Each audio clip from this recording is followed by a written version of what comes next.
I was 11 the first time I spent a whole weekend alone with my great-grandmother Miriam. Not my grandmother, she'd been gone since I was 5, but her mother. My mom always called her Nana, so I did too. She was 84 and lived by herself in a tiny town called Elmsfield, a slip of countryside tucked along the Pennsylvania-Maryland border. One diner, one church, one gas station. If you blinked, you'd miss it. My parents hadn't left me there because it was easy. They had to fly to Florida for my uncle's emergency surgery. Too much waiting around, too much stress, my mom said. I couldn't come along. Nana had stepped in, her voice soft but firm. She'll be fine here. It'll be good for both of us. I remember the drive clear as day, roads twisting past sagging barns and rust-speckled silos, cicadas buzzing loud as power lines. It was early August, the heat thick and syrupy, plastering my shirt to my back. When we turned down her long gravel driveway, the house emerged like an old photograph brought to life. 2 stories, narrow porch, white paint peeling like brittle snow. It looked like it had been waiting for decades. Don't let her tire you out too much, my mom teased as she kissed the top of my head.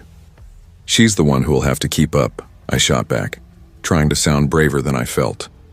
Nana opened the door in her usual long dress and cardigan, hair pinned back perfectly, not a strand astray. Her pale blue eyes caught me steady and sharp as if they saw past my skin. That first evening we sat in the parlor, where time seemed stalled. No TV, just a radio and a shelf of worn hardbacks with cracked spines. She told me stories about ration lines during the war, poured tea even though the air was sticky, and set our plates with quiet insistence at the table. Everything she made was from scratch. Hearty stew, buttery biscuits, jars of blackberry preserves lined neatly on the window ledge. The house itself hummed with silence. No appliances, no traffic. Just the tick of the clock and the steady murmur of crickets in the trees. When I went to bed that night, I stayed in the guest room right beside hers. The bed was iron-framed, the quilt heavy and smelling faintly of cedar. A porcelain doll sat on the dresser, watching me with glassy eyes until I turned it to face the wall. Everything felt aged, fragile, but not frightening. Not then. Saturday morning brought oatmeal with raisins and cinnamon. We carried baskets of damp laundry to the backyard, where she smoothed every sheet across the line like it was sacred. Near noon, a black car rolled up the drive. Nana's mouth pressed into a flat line as 2 men stepped out. One older, balding with a limp, the other in a crisp gray suit too sharp for the sweltering day. Neither smiled. You stay inside, she told me, voice low but cutting. Through the curtain, I watched her meet them on the porch. Not warmly, not like neighbors. Their bodies angled like people who owed each other something unspoken. Her shoulders stayed tight, stiff in a way you'd miss unless you were watching closely. After a quarter hour, they climbed back into the car and drove off. Who were they? I asked as she returned, her hands trembling slightly as she poured water into a glass. Church elders, she said. Her eyes flicked away. They hadn't looked like preachers. When I opened my mouth to push, she only sipped her water and said nothing more. That afternoon we baked bread. I mangled the dough with clumsy fists and she chuckled softly, guiding my hands. At night we lit candles and played cards while moths tapped at the windows. For a while it felt like a holiday, like I'd stepped into some pocket of the past. But then came Saturday night. 1:42 a.m. I woke drenched in sweat, the air around me dead still. My tongue clung to the roof of my mouth, dry as paper. I sat up, rubbing my eyes, and reached for the glass of water Nana had left me. Empty. For a moment I thought of forcing myself back to sleep, but my throat ached raw, so I slid out of bed, bare feet whispering against the wooden floor, and eased the guest room door open. The hallway was completely dark. My phone screen threw a thin pool of light that showed the runner and the tops of my shoes. I kept it low so the glow wouldn't paint the walls. I picked my way down the stairs with one hand on the banister, listening to each step complain under me. Halfway down, a low, steady humming rose up through the floorboards. At first I thought it was the refrigerator, then realized there was no appliance noise at all. The light in the parlor below wasn't steady like a lamp. It fluttered like a candle, throwing long, twitching shadows across the wallpaper. I leaned over the railing and froze. There were 7 people in the living room, standing in a loose circle. Men and women, all in dark robes with hoods pulled up, faces half hidden. Nana stood in the center, hands folded, her chin tilted like she was listening. Her lips moved, but the words were too soft to hear. The hum grew clearer, like bees trapped in a jar. For a second, the scene felt unreal, like someone had put a stage in our living room. Then my stomach turned cold. One of the figures slid something out from under their robe, a jar, maybe a goblet, and it caught the candlelight with a wet, dark glint. The thing moved from person to person. Each took a careful sip. When it reached Nana, she lifted it to her mouth the way she always did with her tea, slow and deliberate. She drank. I crouched lower, all the air gone from my lungs, throat tight. My foot found the edge of a loose board and it screamed, an ugly, splintering groan. The humming stopped so fast the silence hit like a physical thing. I flattened against the wall and didn't breathe. Footsteps, slow and patient, came toward the stairs. I remember my mind racing through the options like a bad movie. Run, scream, wake Nana. Instead, I turned, stumbling back up the corridor in the dark, and slipped into my room. I shut the door and slid under the covers, the mattress springs complaining under me. My heart hammered so hard I thought I might pass out. I lay there with my eyes open until the sky outside the curtains began to lighten. I didn't sleep a minute. Morning came like an apology. When light finally bled in through the curtains, I dressed in silence and packed my small bag. Nana knocked once, softly. "Breakfast," she said through the door, and her voice sounded normal, like oatmeal in radio shows. I didn't answer. I moved down the stairs before she could call again, and stood at the door when my parents' car rolled up at 8. I could feel the neighbor's cat watching through the hedges. I practically ran to the car, breath shallow, palm slick. Nana came out to see us off. She stood with her hands folded in that old habit of hers as my dad loaded the bags. My mom chattered about the surgery and the airport, and for a moment everything was the same as any other goodbye. Then Nana stepped to my window, leaned in and pressed her forehead to the glass as if to make the moment private. Her mouth tilted into a small, sweet smile. "The floorboards creak louder than you think, sweetheart," she whispered, and her fingers patted my shoulder before she walked away. It should have been a joke. It wasn't. 2 weeks later, Nana was dead. She'd gone in her sleep. Heart failure, the doctor said, soft and professional. We buried her at the old stone chapel in Elmsfield. The service was small, family and a few neighbors. White carnations, the heavy draft of the chapel, the smell of old wood and borrowed suits. But in the back pews, a few faces lingered that I hadn't expected. A tall man with silver hair, a woman moving with a cane, another man in a navy suit. I knew them from that night. They watched the ceremony without speaking, and when it ended, they slipped away like shadows. I tried to tell my parents. The word stalled in my throat every time. How do you explain a living room that looked like a ritual? A circle of people, a jar that shone like blood. What would they think of an 8-year-old who saw her great-grandmother drink from a goblet and then lived on like nothing had happened? So I said nothing. Silence felt safer, like keeping a secret in a locked box. Months later, my mother brought home a cardboard box of Nana's things. Most of the books were devotionals, hymnals with pressed flowers between pages, recipes for stews and biscuits. Tucked between a flour-stained cookbook and a book of psalms was a leather-bound notebook. The handwriting was Nana's, tiny, patient loops, and the pages were filled with dates, names, and strange symbols. Circles enclosing triangles, little eyes inked in margins. Near the end, an entry in her careful script read, "The children are watching. They always watch, but only a few ever truly see. If she sees, she will remember. She will know. She will carry it forward whether she chooses to or not. Some things are not blood-taught, but blood-known." I shut the book with my hands shaking. I never opened it again. Now it's been 12 years. I'm 23 and living in the city where the nights are loud with traffic and the lights never really go out. Still, when everything quiets down and the apartment settles, the memory presses forward, tight and insistent. Sometimes I wake from a sleep that isn't sleep and stand in a circle. The humming is all around me. There are 7 others. One looks like Nana. Sometimes I see myself reach for the jar. Sometimes I bring it to my lips. I tell myself it's memory playing games. Stress, suggestion, a child's imagination stitched into adult fear.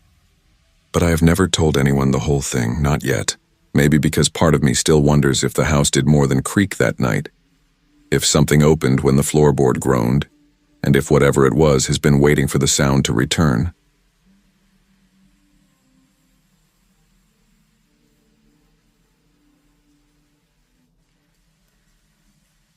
I was never close to my grandfather growing up, not because he ever hurt me or shouted or anything like that.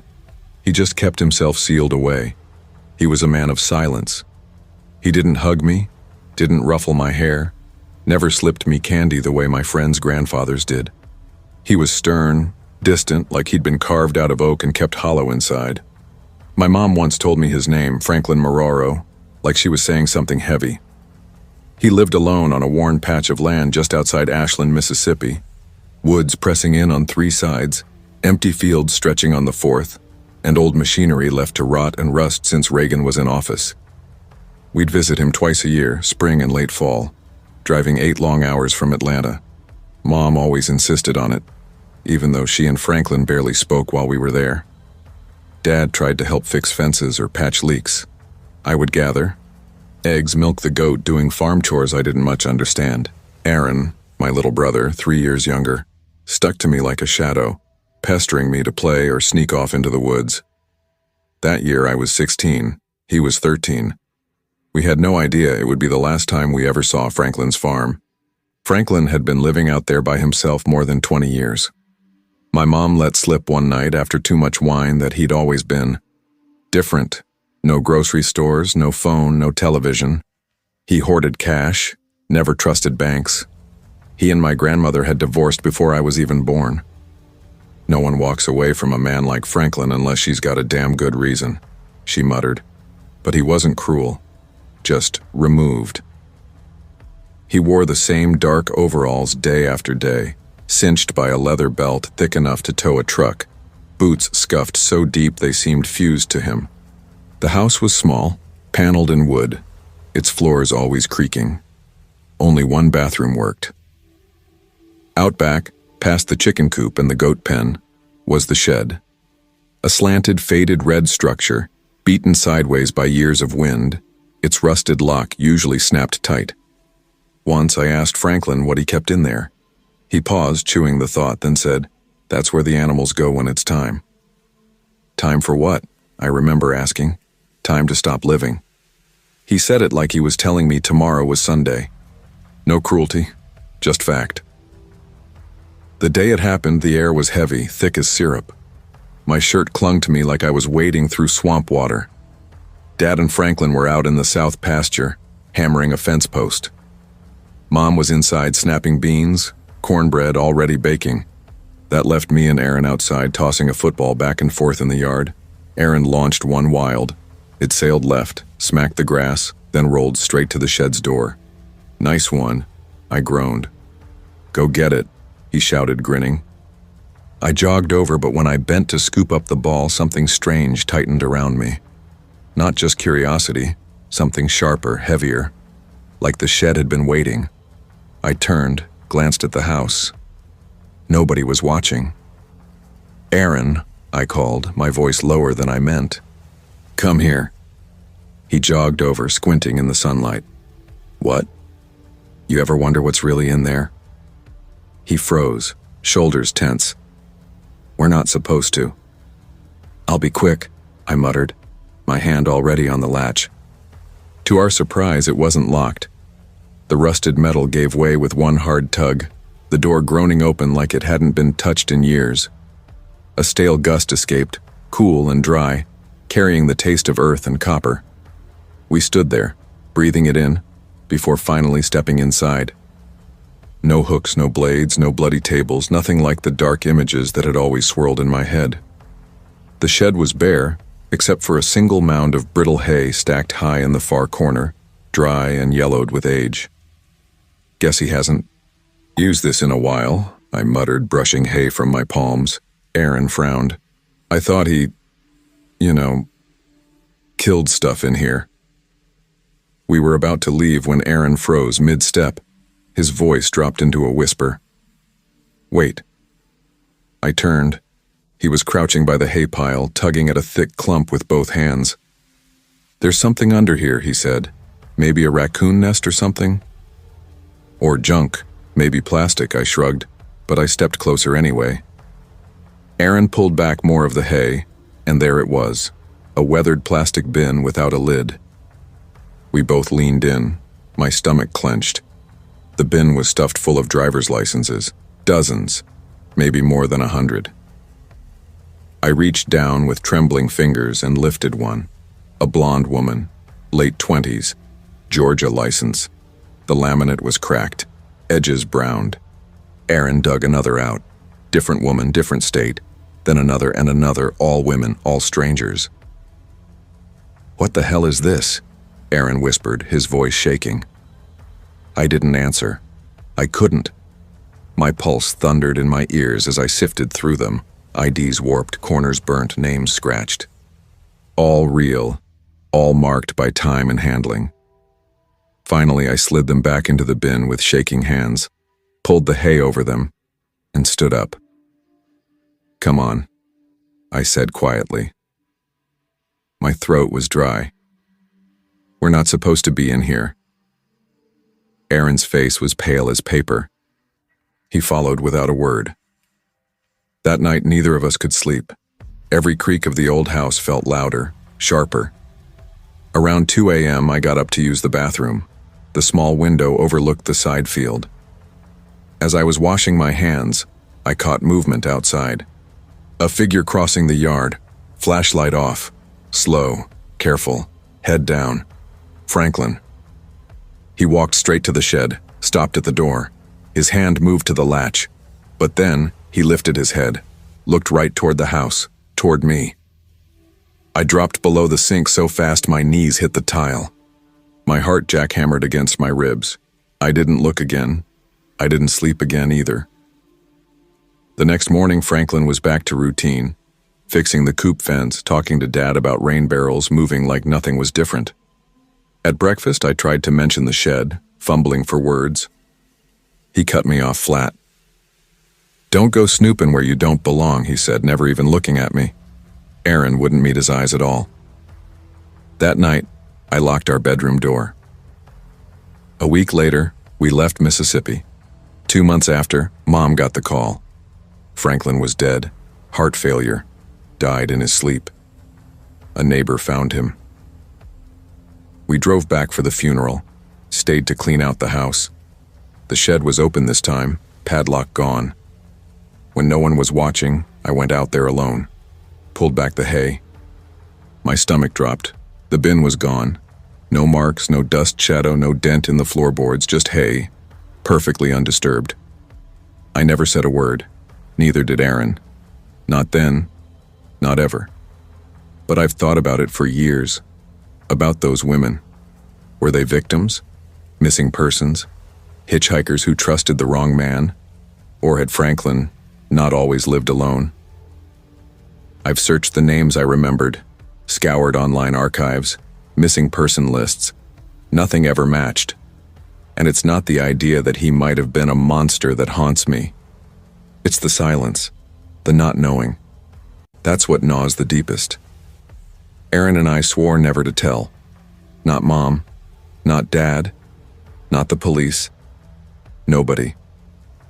But every time the news flashes a story about a girl who never came back from a highway or a woman who vanished on a road trip, my mind goes right back to that shed, to that bin, to those IDs resting under hay in the dark.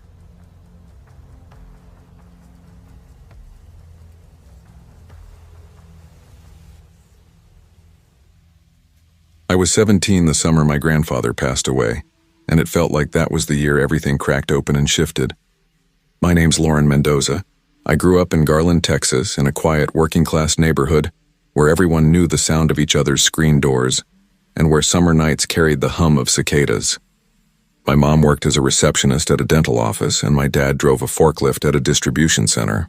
We didn't have a lot, but we had each other, and that was enough most of the time. Every weekend, we'd pack into the car and drive 30 minutes out to Rockwall, where my grandma lived in a small brick house just outside the city limits. Her name was Anita Ramos, though to me she was always Abuelita. She was the kind of woman who made places feel warm just by being in them. Every morning she baked sweetbread from scratch, the scent of sugar and yeast drifting out the windows, and she laughed with a fullness that seemed to rattle the walls. My grandfather, Hector, had died from a stroke in 2018, and since then she'd lived alone, but she carried herself like she didn't need anyone. She was one of those old-school Catholic matriarchs, rosaries hanging from every wall, a St. Jude candle flickering on her nightstand, scripture at the ready for any moment she thought needed it. Even when her hip gave her trouble, and every step looked like it might buckle her, she refused to move in with us. "This is my house," she'd say firmly. Then came the diagnosis: rare, aggressive breast cancer, stage 3 by the time they found it. The words hit us like a blow we hadn't seen coming. I'll never forget my mom dropping the phone after the doctor's call, sobbing into her hands, or my dad going silent, his usual easy chatter replaced by a stillness that felt heavier than anger. But Abuelita didn't waver. "God will see me through," she said, her voice steady as if she were reassuring us, not herself. They admitted her to the oncology unit at Lakeside Regional Hospital. It was spotless, fluorescently lit, and cold in a way that made your skin crawl no matter how many blankets you pulled over yourself. The chemo started immediately, since both my parents worked full-time and my little brother was still in middle school. It became my job to visit her on weekends. I'd bring crossword puzzles, fuzzy socks, and my worn-out Bible. She loved when I read to her from John or Psalms, her voice sometimes joining mine in a whisper, her fingers clutching mine as though she was tethering herself here with prayer. By July, she began to change in ways I couldn't explain away. Her weight dropped alarmingly fast, 15 or 20 pounds gone in less than 2 weeks. Her cheeks hollowed, her skin taking on that papery fragility you only ever see in hospitals. Worse than that, she started saying things that made the room colder. "The mirror's wrong," she murmured once, her eyes fixed on the dark glass of the bathroom. Another time, Hector was standing in the corner last night, but he wouldn't come close. I told myself it was the chemo or fever dreams, anything but something real. But one Saturday night, the veil tore for me too. I slipped into the hospital around 10:15 p.m. Visiting hours technically ended at 9, but by then the nurses knew me and usually let me stay as long as I kept quiet. Her room was dim, lit only by the steady glow of her monitor and a weak lamp near the sink. She was lying on her side, eyes half closed, fragile in a way that twisted my stomach. "Hi, Abuelita," I whispered, setting down my backpack. Her eyes fluttered open, and the corners of her mouth lifted faintly. "Mi ángel, you came back," she rasped. "I brought your favorite," I said, pulling the little Psalms book from my bag. "Want me to read to you?" She nodded, and I settled into the chair beside her bed. I read slowly, letting the words settle in the air like a lullaby. She closed her eyes, lips moving in silent prayer. By 11:30, she was asleep, her breathing shallow but steady. I leaned back in the chair, exhaustion weighing me down, and eventually drifted off too. I don't know what startled me awake, but when I opened my eyes, the room felt wrong. The kind of wrong you feel in your bones before your brain can name it. The clock on the wall blinked 12:41 a.m. Her bed was empty. At first, I thought maybe a nurse had wheeled her out for tests, but the IV pole stood right there, untouched, the tubing hanging loose, still connected to nothing. Her rosary beads lay in a messy tangle across the comforter. I rose carefully, the chair creaking under me. "Abuelita?" I called, voice thin in the small room. Nothing. I took a few steps and went to the bathroom door, rapped my knuckles on the frame. "Estás ahí?" I asked. Silence. I tried the handle, unlocked, and pushed it open. The tile was cool and empty, the mirror streaked with a fog of breath and water drops. Then I heard it. Laughter. High and bright like a child's giggle, but with a weird slip underneath that made the skin along my arms stand up. It didn't come from the hall or down the ward. It felt as if the sound had been wound up inside the room and left there to echo. I stopped, every instinct shouting. "Abuelita," I said again, my pulse a drum in my throat. No answer, only another little peal of that off-kilter laugh, as if the room itself were amused. I turned back toward the bed, slow and stupid with fear, and saw the sheets crushed and wrinkled like someone had just thrown themselves off the mattress. For a second, I thought maybe a nurse had moved her and left the bed. Then the sound slipped to the wall behind the headboard. There was barely a 1.5 feet of space between the bed and the plaster. I crouched to peer into the gap, reaching for some ordinary explanation. A dropped tissue, a stray pillow, anything that would make sense. What I found made a raw animal noise tear out of me. Abuelita was curled in that narrow gap, completely naked, knees drawn to her chest like a child trying to keep warm. She was smiling at me, but it wasn't the smile I knew. Her lips glistened dark and wet. Her forearms were a map of jagged bite marks, swollen and crimson. Crimson seeping down in thin rivers. She rocked gently, almost as if rocking an invisible baby, and a small, urgent giggle kept escaping her. Her eyes were wide and glassy. Not a person's eyes, but something gone thin around the edges. Hector said it would hurt, she whispered, and the words slid out flat and uncanny. But it feels good now. I stumbled back as if a hand had shoved me. My breath came quick and shallow. The floor felt sudden and treacherous beneath my feet. I ran. The fluorescent lights of the corridor blurred into white lines as I barreled to the nurse's station, shouting until my voice broke. Help! Help! I couldn't form the words. The image of her crouched there would not let me. Security and 2 nurses were with me in seconds.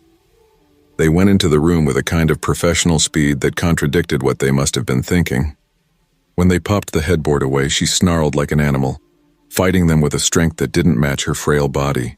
They sedated her to get her out, wrapping her in warm blankets as though she might snap back into being my grandmother if heat could stitch the torn places together.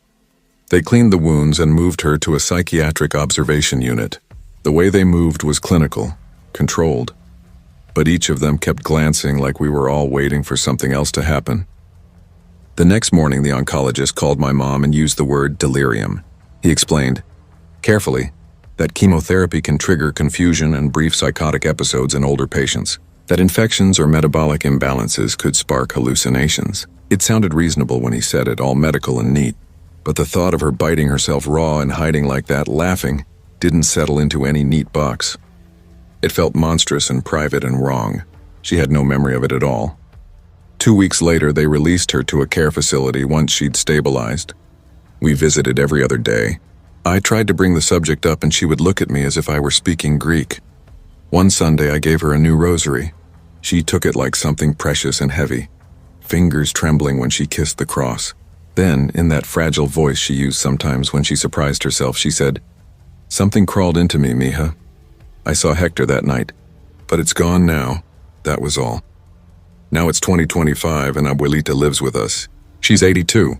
The cancer has been in remission nearly 4 years. For the most part, she is my grandmother again. She laughs, tells stories, makes pan dulce on Sundays. But sometimes, late at night when the house breathes low, I hear her whispering to someone who isn't there. Twice in the last year, I've found tiny smears of blood in her sink. No explanation. Just a stain like the edge of a bitten lip or a skinned palm. When I asked about it, she met my eyes steady and said, "Some things don't leave, mija. They hide in your bones." I sleep poorly now, and I stopped reading from the Bible in her room. I don't want to wake up to that laughter again, not ever.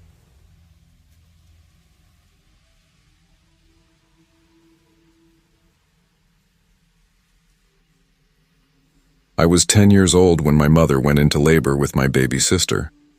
It was early spring, and I remember because I still had to wear my puffy winter jacket, though the snow was already retreating into gray slush that pooled in the cracks of our driveway. Sometime around midnight, my bedroom door banged open and my dad's voice, louder than usual, though not exactly panicked, cut through the dark. "Hey, bud, wake up, we gotta go." I sat up, eyes stinging from sleep. "Go where?" "Your mom's contractions are close. We're heading to the hospital now." He was already moving around my room, tossing clothes into a duffel bag with quick, jerky movements. "Yeah, right now. But I can't leave you here alone, so I'm taking you to Grandma Jean's." That made me sit up straighter, pulse kicking. Grandma Jean? Not Grandma Carol.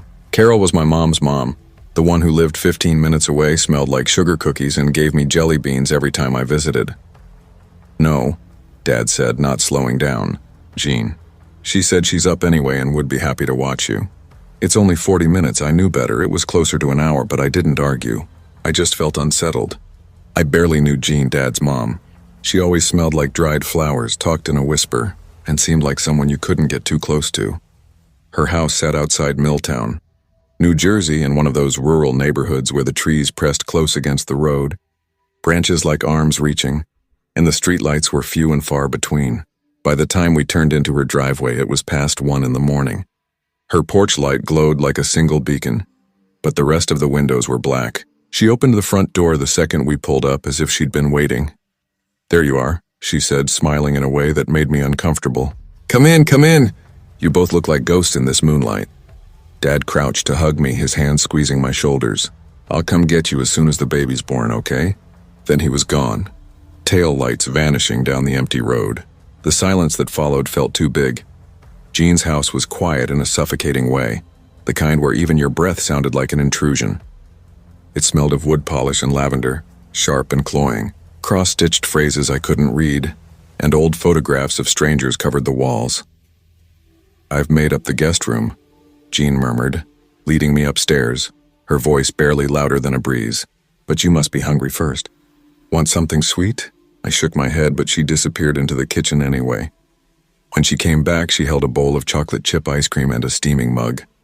Chocolate chip, she said brightly, setting the bowl down. And I made you something special. Chamomile with valerian root. Good for the nerves. I'm not really tired, I lied. The tea smelled damp and sour, like wet leaves left to rot. Jean sat across from me, folding her hands, watching too closely. You don't have to finish the ice cream, darling, but drink the tea. Reluctantly, I lifted the mug. The bitterness was overwhelming, coating my tongue in something thick and syrupy, leaving a sour burn that made me gag. I set it down quickly. I don't like it. It's an acquired taste, she whispered, eyes never blinking. But you'll sleep like a baby. I promise. I didn't want to fight her, so I forced another sip. She didn't look away.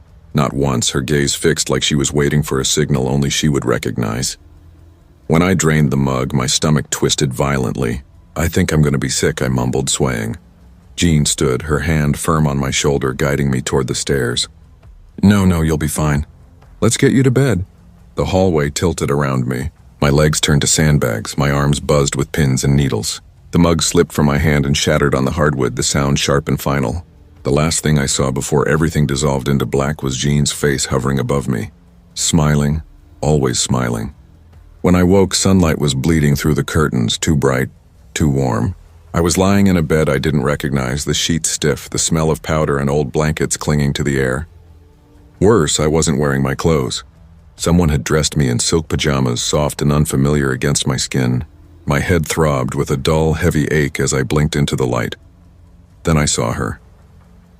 Jean sat in a wooden rocking chair at the foot of the bed, perfectly still, hands folded in her lap. Her eyes never moved, never blinked, just locked on me like she'd been watching for hours. Good morning, she said, her voice slow, distant, almost dreamy. You were out like a light. Why am I in this bed? My own voice sounded small, raw. This is my room. It's the warmest in the house, but I thought you had a guest room. I do, she said evenly, but I wanted to keep an eye on you, just in case. I pushed myself upright, every muscle sore, my mouth dry as paper. My eyes darted around the room, searching for my clothes, my backpack, anything familiar. I want to go see Mom and Dad, I said. She didn't answer. I want to go, I repeated, swinging my legs over the side of the bed. Jean rose too, her smile unchanged. Let's have some tea first, okay? Then I'll take you. I don't want tea. She took a slow step closer. It's good for you. My chest tightened. Something in me screamed that I wasn't safe. I edged toward the door, heart hammering. I really need to go. I think my dad's waiting. He's not, she said flatly. He'll be at the hospital for hours. They have to check your mother and the baby has to come out. These things take time. I don't care. I want to go. For a moment, her face slipped, just a flicker. A shadow behind her eyes, her jaw clenching. You're acting like a brat, she said, her tone sharper now. I went through all this trouble and you can't even be polite.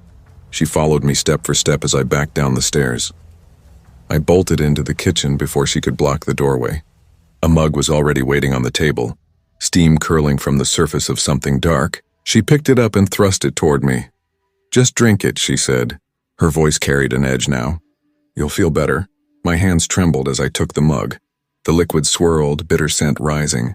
I didn't drink. Can I use the bathroom? Her eyes narrowed. Don't try anything funny. I nodded quickly and slipped away. The moment I was out of her sight, I dumped the tea into the sink, rinsed the mug and filled it with cold tap water. My hands shook as I brought it back. Sitting across from her, I sipped slowly, forcing myself to swallow. Her gaze narrowed, suspicion flashing, but she didn't say a word. I think she knew. I just don't think she cared anymore then. Knock, a hard, sharp pounding at the door. My heart jumped. My dad. The second the door opened, I bolted, slamming into his arms. "Take me home, please." Jean stood a few feet back, her smile frozen and stiff. She didn't speak. My dad looked confused, glancing between us, but I didn't care. On the ride to the hospital, words spilled out of me. The tea, the pajamas, waking up in her bed, her staring all night. Dad's hands tightened on the wheel. "She probably just got confused," he muttered at last. "She's been off since your grandfather passed. But why would she drug me?" My voice cracked. "Why did she stare like that?" He didn't answer. That was the last time I ever saw her. After my sister was born, we stopped visiting. Dad avoided the subject entirely. Mom, who had never liked Jean, didn't argue.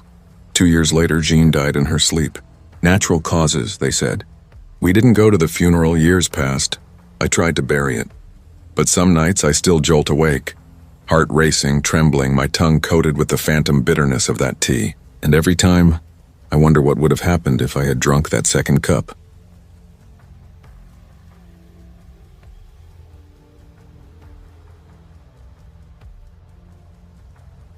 I hadn't grown up seeing my grandparents much.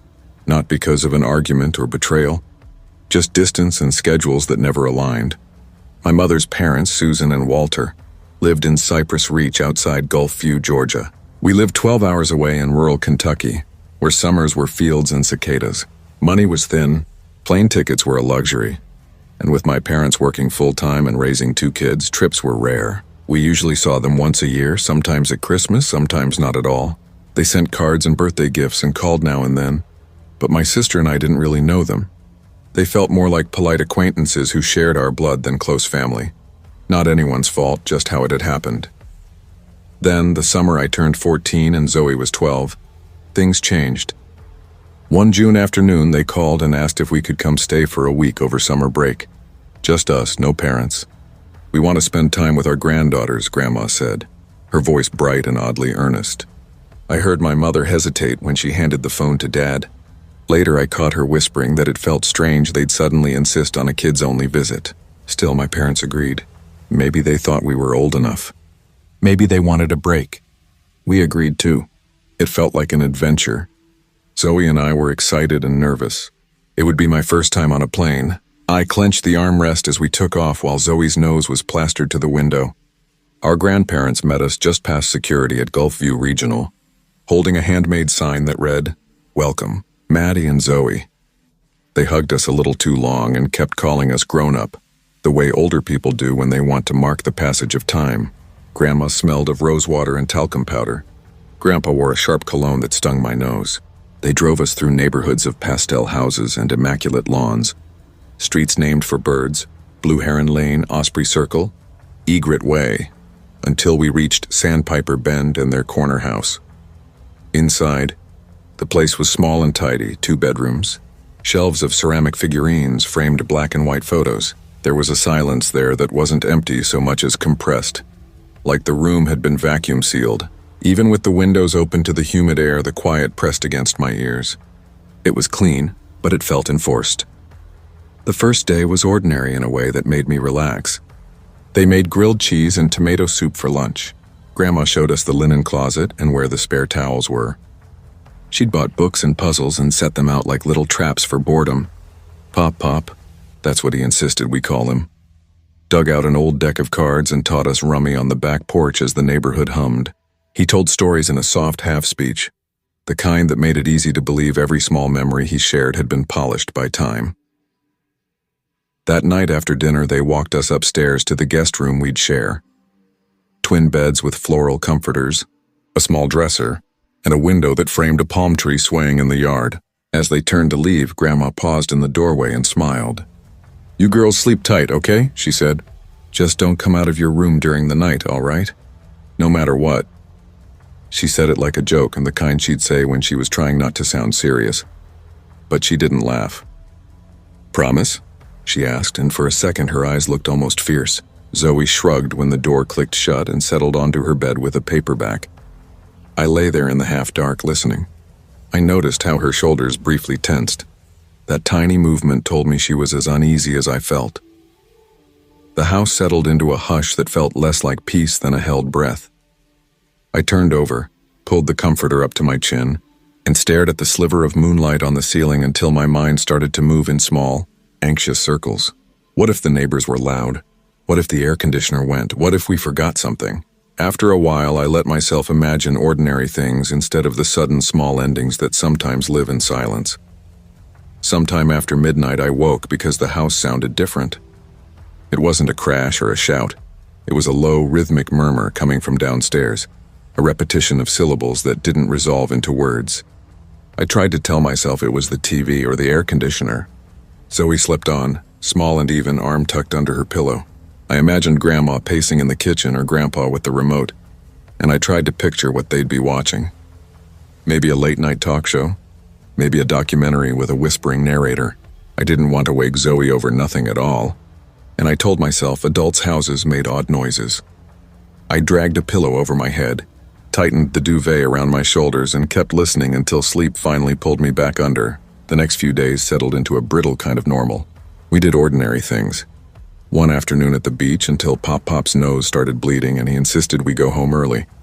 A trip to a flea market where Grandma bought us cheap bracelets and kept touching her throat like something itched there. I noticed small, unsettling patterns. In a neighborhood full of retirees, you'd expect friendly nods, gossip over hedges, someone to call out your name. But they never seemed to know anyone. No one waved at them. Neighbors on porches would glance our way and pull curtains tight. The more I watched, the more the silence felt calculated. Then there were rules, practical sounding but specific. No wandering outside after dinner, Pop told us once, voice casual. No opening the blinds at night. No leaving your room until morning. He grinned like an adult giving a child a harmless curfew, but the smile didn't touch his eyes. Retired folks like their privacy, he added. People don't like being seen late at night. I remember thinking it was the kind of thing grown-ups say to keep kids from being annoying, but the way he said it, too precise, too soon, made my stomach tighten. The fourth night, sleep came and left like a bad radio signal. I woke to chanting, loud and steady, humming up through the floorboards. It wasn't language I knew. It moved in a steady cadence, a low vibration that shook the mattress slats. Zoe was awake too. I could see her silhouette sitting up, shoulders hunched. "Do you hear that?" she breathed. Her whisper was small, frightened. I nodded because words felt useless. I padded to the door and pressed my ear to the wood. The sound was coming from below, not the television or the neighbors. Something in the living room or under it building into a slow, patient chant. "We should go back to sleep," I whispered, trying to be reasonable. Maybe it's just a late-night program. Zoe's eyes reflected the lamplight. "Or maybe I want to see," she said. There was a dare in her voice, and against my better sense, I found myself following. We moved like burglars, slow and careful, feet soft on the old stairs, each tread complaining with a creak that felt like it could give us away. At the bottom, we peered around the corner, and the house had been rearranged. The living room furniture had been pushed back against the walls, candles ringed along molding and on the coffee table, wax pooling like small moons. In the center, a wide circle of bodies, our grandparents and a dozen strangers, all elderly, all dressed in black. Their hands were like folded maps. Their mouths moved in perfect synchronized rhythm. The air tasted of smoke and iron. In the middle of the circle sat a shallow wooden bowl filled with a dark red liquid that caught candlelight. One man, not my grandfather, reached into his shirt, drew a small blade, and without hesitation sliced his palm. The blood dripped into the bowl and the chanting changed pitch, rising like something pleased. I made a sound and in a sharp, accidental intake, Abby in the room went still. Heads turned, eyes opened, panic unlatched us. I grabbed Zoe's hand and we ran. The stairs blurred. I don't remember the feel of the steps under my palms, only the thud of my heart and Zoe's breath ragged beside me. We didn't stop until we slammed our door and shoved a dresser against it, fingers fumbling with the knob. We sat on the beds, backs to the wood, and didn't speak. The house made other noises, settling and distant murmurs, but none of them were the chanting. Sleep was shallow and invasive, the kind that leaves you jumpy with nightmares waiting. Morning washed the place in ordinary light. They acted as if nothing had happened. We played rummy at the kitchen table. We went to lunch. Their smiles were the same, only smaller, a seam running through them. Pop kept looking our way and then pretending not to. Grandma touched Zoe's hair and pulled back her sleeve as if checking for a wound. We pretended too. We ate and moved through the day like people trying to stitch something sensible over a tear. On our last night, we pushed the dresser to block the door. When our parents collected us 3 days later, we begged not to come back. We couldn't explain everything. How do you tell adults who think you're dramatic that the living room had been turned into some kind of circle and there had been blood in a bowl? They called it homesickness. They called it nerves. Either way, they didn't make us go back. Zoe and I don't talk about that summer much. We're adults now. She's in college, I live alone, boy. But sometimes, late at night, one of us will text, "Remember Cypress Reach?" And the other will answer, "Yeah, still gives me chills." Once I tried to find it online, Cypress Reach, Gulfview, Georgia. Nothing, no listings, no map pins, no faint satellite trace. It was like a name someone had erased. When I close my eyes, the candlelight sits behind my lids and I can almost hear that slow chant again. And a small, terrible thought slips in. What if something followed us out of that circle? What if running only put a distance between us and whatever that place called up? The questions stay with me the way cold does and gain a quiet, impossible weight.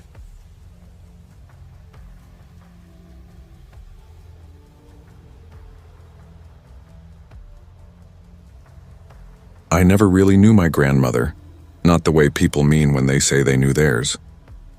Her name was Esther Weller. She lived in a tiny town a few miles outside Roanoke, Virginia, in a weathered house that looked like it had been unhitched from another century. My mother rarely talked about her branch of the family, and we visited Grandma Esther exactly once when I was 8. I remember mostly a cup of odd herbal tea and her scolding Mom for letting me eat fast food. She wasn't cruel, just fierce. She wore long, flowing skirts and always smelled faintly of cloves and something like burning wood. Her house was crowded with old books, jars of dried plants, stones, candles, and objects I couldn't name then and still couldn't classify as an adult. She died in early spring last year, cancer. Mom said Esther refused chemotherapy. She had her own ways, Mom told me. By the time they took her to the hospital, it was too late. She slipped away quietly. I felt strange about it. She was family, but also a stranger. After the funeral on a gray, drizzly Thursday, Mom asked if I could help sort through Esther's things. She needed to sell the house to cover debts and wanted it emptied. I agreed. I had a few days off and I was curious. What kind of woman leaves a place that reads like a haunted postcard? I still don't get why you never brought us here more, I said as we turned onto the gravel drive. Mom didn't answer right away. The windshield wipers thumped against the misted glass. It wasn't a place for kids, she finally said. My mother was complicated. That was putting it mildly. The house occupied a slight rise, ringed by tall, skeletal trees just starting to bud. 2 stories. Wooden, faded white with green trim. A wraparound porch and a sagging swing hanging by a rusted chain.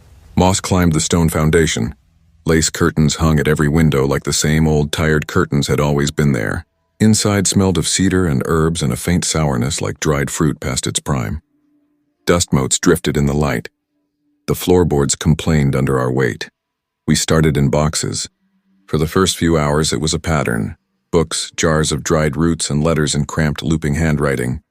Then in her bedroom, tucked in the top drawer of an old mahogany dresser, we found the jewelry box. It was heavy, carved with symbols I didn't recognize, nothing from any faith or culture I'd studied. Within were a few rings, onyx earrings, and a necklace that stopped me. The necklace sat on a cushioned slip, a gold chain with a large blood-red ruby set in a round brass frame. Even in the dimness, it gleamed like fresh glass. It held a faint warmth as if sunlight were trapped inside it, though the room was cold. Wow, I breathed, lifting it. Mom stepped back. Don't put that on, she said, sharper than I expected. I laughed, trying to shake the weight of the moment. It's just a necklace. She used to call it a guardian stone, Mom said, folding her arms, voice flat. Said it protects or curses depending on who's wearing it. She watched me. Esther believed in a lot, stones, spirits, energy. If you wore it without respect, she said, it could bring out the worst in you. I puzzled the chain between my fingers and, half mocking, pressed the pendant to my throat like some stage prop. I'm serious, Claire. Her tone stopped me. Saying my name like that always sharpened things. It was an old, careful sound. I returned the necklace to its box. We stayed that night at a hotel in town. Still, the image of the ruby kept threading through my thoughts. It felt ridiculous, but there was something about how it sat in the box. beautiful and small in a way that burrowed under the skin. That night I dreamed it. The ruby alone on a white pedestal, glowing faintly, its glimmer rising and falling almost like a heartbeat. When I woke, I could still feel its imagined warmth against my skin, and a strange, private sense of expectation lingering. The next morning, Mom left early for a meeting back home. Before she went, she asked if I'd be all right finishing the attic by myself. I said, sure. Once her car pulled away, I didn't head upstairs. Instead, I drifted straight back into Esther's bedroom. I can't explain why. Boredom, maybe. Or maybe something else tugged me. I opened the dresser drawer, took out the necklace, and clasped it around my neck. Heavier than I remembered, yet strangely right, like it belonged there. For hours, I barely thought about it, moving through piles of old papers, photo albums, cracked vinyl records. But by noon, something shifted. First, a slow, pulsing headache bloomed behind my eyes. Then my throat tightened, scratchy. Dust, I told myself, or hunger. Then in the bathroom mirror, I saw it. A clump of hair resting on my sweater. My stomach flipped. I tugged my fingers through my hair. Several strands slid free too easily. Okay, I muttered aloud, forcing a laugh. That's enough. I unclasped the necklace, set it on the counter. The headache dulled almost instantly. Coincidence, I told myself. Allergic reaction, maybe. Testing it, I slipped it back on. Within minutes, nausea rolled through me, sour and heavy. I tore it off and shoved it deep into my purse. Back at the hotel, I couldn't shake the feeling I'd crossed some line. I kept thinking of Grandma Esther, how she always said she could feel when something wasn't right. That night, the dream came. Not surreal, not hazy, just cruelly real. I stood in her bedroom staring into the mirror. Only it wasn't me. It was me decades older. My skin sagged, my hair gone, eyes hollow.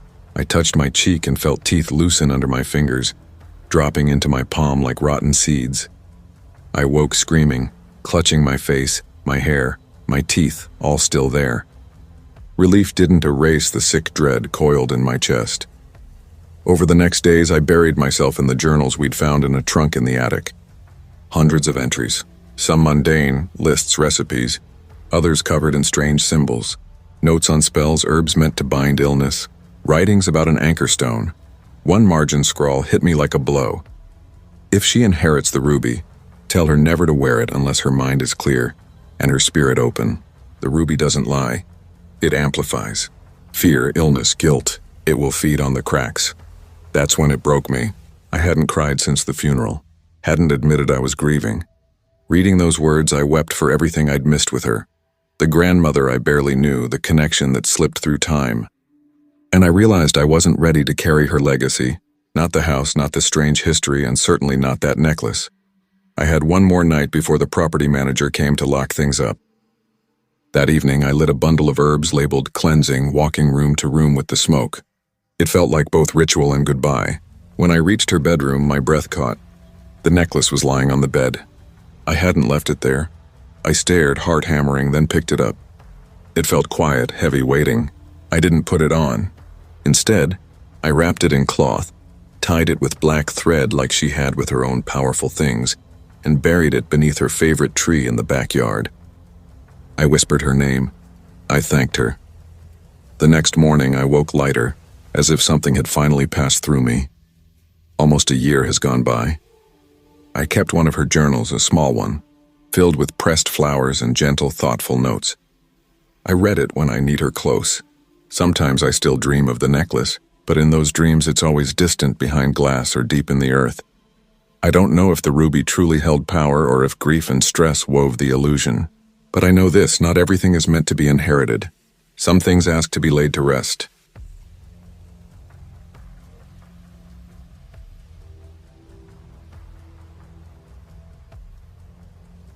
I never really knew my grandparents well. Growing up, my parents were always a bit vague about them. Never hostile, just distant, like a photograph left out in the rain until the edges blurred. My dad was their only child, and whenever I asked why we didn't visit more, he'd give the same tired answer. They liked to be left alone. Then, in the spring of 2007, everything changed. I had just turned 13, and curiosity made me notice the quiet gaps in family conversations. My parents wanted to patch things up with my dad's side. So for my birthday, they decided we'd spend the weekend at my grandparents' old farmhouse outside a small upstate New York town called Elmrook. My mom wasn't happy. I heard her whisper late one night, "They're not normal, Tom. You know that house isn't right." I didn't understand and I didn't care. At 13, I wanted the Nintendo Wii I expected. My dad said, "It's been too long. They're old. We should try." We arrived on a rainy Friday afternoon. The house looked like a memory from another era. 2 stories, faded white paint, black shutters clinging to their hinges, ivy crawling up the walls like slow hands. There were no lights and no welcome mat. My grandmother opened the door before we even knocked. "Happy birthday, Jacob," she said, her voice thin as dry leaves. She was small and frail, but her eyes were sharp in a way that made me feel seen. Her face was creased like bark, and she wore a long, dark green cardigan that swallowed her frame. My grandfather barely spoke. He offered a tight smile and a nod before drifting back into the house as if the present moment made him uncomfortable. Inside, the room smelled of old books and something else, musty, metallic, a faint sourness I couldn't name. They had rules. Shoes off at the door. No running. No loud voices. And absolutely no entering the attic. My mom gripped my shoulder when she heard that last rule and didn't let go for a long time. The way she held on made the rule feel heavy and urgent. Dinner felt like a ceremony. There were no phones, no television. The only noises were forks scraping chipped plates and the clock in the living room that kept time like a small, relentless drum. Conversation was careful, polite, and thin. The way people talk when they are trying not to press on something raw. That night, while I unpacked in the guest room, my grandmother knocked and came in without waiting for an answer. "I have something for you," she said, and held out an old leather-bound book, heavy and dust-coated. A faint circular design looked burned into the cover. I assumed it was ornamentation. "What is it?" I asked. "Family history," she said, and her voice had a flat warmth to it. "You're old enough now." She left before I could ask more, closing the door with the careful finality of someone used to making decisions alone. I opened the book. Some pages were blank. Others held faded ink. Names, symbols, notes in English and in scripts I couldn't read. Here and there were lists that looked like recipes or rituals. One corner had a scrawl, "Blood knows. Blood remembers." I told myself it was just weird family stuff. Superstition, old handwriting, a bit of drama. But my stomach tightened when I turned those pages. That night I dreamed I was standing in the hallway outside my room. The attic door was open and something whispered my name in a breathy, patient way. I couldn't see a person, only a moving shadow and a smell like burning hair that made my nose sting. I woke up with my heart thudding. The attic door was slightly ajar. I hadn't opened it. Breakfast the next morning was subdued. My dad kept trying to talk about baseball and the weather. Small talk as a bridge across an invisible gap. My grandmother ignored him as if he wasn't really there. Mid-afternoon, the power went out. Outside, rain kept falling. The house felt heavier. No storm, no warning, just darkness swallowing the house. My dad went outside to check the breaker box, and my grandfather followed him silently. Like 2 shadows moving together, I stayed inside with my mom. Her eyes flicked constantly toward the dark hallway where the attic door sat like a wound in the wall. "What's up there?" I asked, curiosity gnawing at me. She inhaled sharply, her hands tightening around the kitchen counter. "Nothing you ever need to see. Stay away from that door, Jacob." I nodded. I meant it. But a pull in my chest made me uneasy, like something was calling me. That night sleep was impossible. I heard shuffling upstairs, footsteps, whispers, and a soft scratching like nails dragged across old wood. At 2:12 a.m., I looked out the window. My grandmother was standing in the backyard, barefoot in the rain, staring straight at the attic window. She didn't move for nearly half an hour. I didn't sleep a wink. We were supposed to leave that morning, but my dad couldn't find the car keys. He swore he left them on the kitchen counter. We tore the house apart. They were gone. My grandfather stayed silent. My grandmother simply smiled. "We're not done yet," she said. I spent most of the day in my room avoiding the book entirely. It made my skin crawl just to see it lying there. That night I locked the bedroom door. At 3 a.m., a voice whispered outside, "Jacob, come see. It's time." Familiar yet wrong, my grandmother distorted as if filtered through water. I didn't answer. I stayed buried under the blanket, frozen. Then the doorknob rattled, locked. A pause, then slow, deliberate scratching on the wood. My chest seized. The sound stopped, then came a sharp thump, I screamed. My parents burst in. Deep scratches carved the outside of the door. 5 long grooves like claws had ripped through it. We packed immediately and left before sunrise. My grandfather said nothing. My grandmother stood on the porch clutching the book, her eyes no longer fully human. She just stared at me. We didn't speak about that weekend for a long time. My dad dodged every question. My mom became quieter, more watchful. I started sleeping with lights on. Weeks later, a package arrived with no return address, the book. That night, my mom insisted we burn it. She poured gasoline over it and struck a match herself. When it caught fire, it screamed. Not the crackle of flames, but a real, high-pitched, agonizing scream like a woman in pain. The neighbors called the police. They thought someone was being tortured in our backyard. By the time they arrived, the fire was gone. Nothing remained but ash and silence. My grandmother died suddenly. They said a massive stroke. The coroner noted something strange. Her eyes were completely black. No iris, no pupil, just darkness. 2 weeks later, my grandfather disappeared. They never found him. Years have passed. I still dream about the attic, the voice, the symbol. Last month I saw it again, on a page torn from an old book at a flea market in another state. The same symbol, the same words, blood knows, blood remembers. I don't know what my grandmother gave me, and I don't want to. But I do know this. Some family secrets are meant to stay buried. Digging into the past doesn't just uncover history. It opens doors that were never meant to be opened. And once they're open, they don't always close.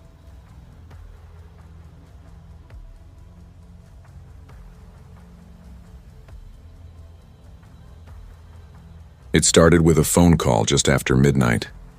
Mom had set her phone down on the kitchen counter and the screen flashed again before she could stand up. I watched the tired line of her eyes as she glanced at the caller ID, then reached for it like it might burn her. She handed the phone to Dad without really looking at him. "It's your grandfather," she said, sounding small, and passed the device like a hot coal. Dad took it and sat down hard on the edge of the couch, the house settling around him. He listened for a long time, his jaw working. When he finally hung up, he let out a breath that shook. "That was Grandpa Thomas," he said. "Grandma Sylvia fell. She's okay. Just shaken. But they're getting too old to manage on their own." Mom's fingers were already flipping open her planner. "We're going to need to visit," she muttered, more to the calendar than to any of us. Haley and I shared a look. We had met our grandparents maybe twice. Once when I was 6, once when Haley was still in diapers. They lived far north in a small, tree-choked town my parents called Hollow Ridge, tucked along the Humboldt Redwoods. Mom and Dad left it years ago for city life and rarely talked about the place. When they did, it was clipped. Like a bad memory they were trying to smooth over. Still, a week later, with suitcases in the trunk and a string of reluctant hugs, we were loaded into the car and sent up there while Mom and Dad went to San Diego to sort the medical and legal stuff. "Just a week," Dad promised, squeezing my shoulder. "Be kind." He didn't say the part about why they couldn't stay. Long forms, phone calls, arguments in the dark. The drive took most of the day. Hollow Ridge was nothing like Anaheim. Houses scattered along a couple of 2-lane roads, fog curling between the trees like a thing with its own lungs. The property sat back from a gravel drive, moss eating the fence posts, vines climbing the front steps. The house itself was large and old in that way that makes your teeth ache. A craftsman with dark, worn wood, a porch that groaned when you stepped on it, and a weather vane that turned even when the air stood still. It looked, if I'm honest, like the sort of place postcards put ghosts in. When we pulled up, Grandma Sylvia was in the doorway, wrapped in a shawl despite the heat. Her smile was bright, but it didn't reach her eyes. "Welcome home," she said, the words soft and oddly hollow. Grandpa Thomas followed, tall and thin, the skin around his eyes sagging, a permanent shadow under his brows. He didn't say anything. He just nodded, and the nod felt like permission to enter. Grandma grabbed Haley first, pulled her in close. Her fingers were bony, and they lingered too long on Haley's back. "Look after them," Dad whispered to me as he nudged me forward. "They're just old, Izzy. Be kind." Inside the house, everything smelled like mothballs and metal, like a closed-up medical cabinet. There was no TV, no router blinking, and phone reception was a joke. An ancient grandfather clock in the corner ticked loudly, its rhythm jagged and too eager. Dinner that night was gray meatloaf and cold peas. Haley made faces into her plate. I chewed and swallowed and tried not to gag. Grandpa watched us with a half smile. Children these days, he said, as if he'd discovered a new species. Always glued to their little devices. No one appreciates silence. Grandma's eyes fixed on me then. No one appreciates family, she added, the compliment landing like a splinter. We were put in a small bedroom upstairs, paper peeling from the walls, a bed that creaked like a protest. Outside the window, the trees leaned and swayed even though the air was still. Their branches tapped the glass in a rhythm that made my teeth ache. I barely slept. The next day felt stranger. We weren't allowed outside without an adult. The woods aren't safe, Grandma said, as if reading a list. Sinkholes, wild animals, loose planks. Yet in the 2 days since we'd arrived, we hadn't seen anything wild but an old crow. I tried calling Mom, and the call dropped as soon as it connected. That's when the little things started to pile up. All the clocks in the house were frozen at 3:12. Mirrors were draped with cloth. The framed pictures on the walls were black and white, faces scratched out in sharp, angry strokes. Some photos left blank as if someone had cut the people away. At night, when Haley whispered, "Izzy, I don't think they're real grandparents," my stomach turned to ice. I wanted to tell her she was being silly, that they were just two sad old people who'd grown strange with age. But even as I thought it, small doubts kept seeding themselves in my chest. They looked like our grandparents. They sounded like them for the most part. But the way Grandma would stare a beat too long, the way Grandpa smiled when I felt like crying, those things didn't fit. And slowly, horribly, I began to think Haley might be right. But their eyes, those eyes never looked right. Too glossy, too wide, like someone had painted alertness onto glass. 2 nights after we arrived, I found the basement door unlocked. It should have been bolted. There had been 3 deadbolts on it the first day, but that night it stood slightly ajar. I waited until the house breathed slow and deep and everyone else was asleep. Haley grabbed my wrist and begged me to stay, whispering, "Please, Izzy." But I couldn't let it go. I had to know. The basement was wrong the instant I put my foot down the stairs. The cold hit like a hand and the air smelled metallic. Old blood. Iron. Something that made the back of my throat burn. Shelves marched along the walls, heavy with leather-bound books scored with symbols I didn't recognize. There were diagrams pinned like dried flowers. Candles melted to strange shapes, ribs and small bones arranged in careful piles. A trunk sat under a workbench, its brass latch green with age. Inside the trunk were photographs, real ones, glossy and faded at the edges. Dozens of them. Kids, faces frozen in summers and birthdays. Some looked startlingly like Haley and me. A few had names scribbled on the backs in a trembling hand. Every single photo had the same sickening edit. Eyes blacked out, painted over with thick ink. Beside the pictures lay a journal. Most pages were smeared or scrawled in a hand that tilted and jolted, but a few lines were clear enough to read and set something cold under my ribs. "They come to us lost, unwanted, perfect vessels," I read aloud, my voice small in the cavern. "We welcome them. We become them. We feed." The words felt alive on my tongue. I should have left then. I didn't hear the basement door click behind me, but I felt breath at my neck, too warm against the nape of my skin. "You shouldn't be down here, Isabel," said Grandpa Thomas. The voice, his voice, slid over my name like oil, too smooth, rehearsed. It wasn't him. I bolted. I ran up the stairs past him, shoved the door closed, and wedged a chair under the handle until my arms shook. Morning came like a lie. The stairwell gone. Where the basement entrance had been, there was only a flat, seamless wall, as if someone had wiped away the entire step.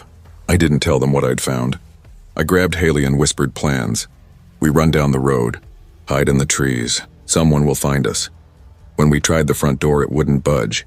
I yanked the knob until the skin split on my palms. Windows wouldn't break. The phone line was dead. There was no escape. That night, everything exploded. We woke to a chant, soft and mechanical at first, then sweeping, a horrible rhythm, coming from the attic. We crept up, the stairs complaining under our feet. At the top, I cracked the attic door and looked inside. They were in a circle. Grandma, Grandpa, and 2 other figures wearing masks. Masks made to look like our faces. In the center stood an enormous uncovered mirror. The surface rippled like a pond, and for a moment I saw Haley and me reflected, bound, mouths wide with soundless screams, even though we were crouched outside the room. "Izzy," Haley breathed. They already took us. No, I hissed. Panic tightened my ribcage into a fist. That's exactly what they want. There were no tools, nothing heavy enough to smash the mirror, so I did the only thing that felt possible. I grabbed a candle from a low table, felt the wax stick to my fingers, and hurled it at the glass. The flame hit and the mirror cracked, not cleanly, but enough. The image inside splintered. The attic filled with a sound like tearing fabric and wind. The mirror screamed, a wet, rising keening, and the fissures glowed with a blackness that seemed to breathe. I seized Haley's hand and we ran without looking back. We couldn't get out the front. Instead, I remembered a curtain in the study I'd assumed hid a closet. Behind it was a narrow door and a stairwell that spiraled down much deeper than the house's foundations should allow. We didn't pause to reason. We climbed and kept going until the air changed and the world smelled like leaves. The tunnel finally spat us out into the woods, filthy and coughing, far from the porch. We walked until we were dragging, until a woman in a work car found us near dawn and called the sheriff. They came and looked at the property. They found a set of steps that climbed to nothing, just ground where a porch might have stood, but the house wasn't there. Not the way it had been. The sheriff said it must have collapsed, been an abandoned structure. People wrote off what happened to us as trauma, hallucinations brought on by stress. We went to therapy. We answered questions in a room that smelled like coffee. They labeled it trauma-induced memory, but Haley and I remember every cut of the photographs, every sentence in that journal, the way the candlelight showed the gloss in their eyes. Years later, I still dream of them. Not the faces we knew, but the hollowness behind them, the watching, patient things that wore our grandparents' shapes. I've never gone back to Hollow Ridge, Haley hasn't either, and we never speak of mirrors.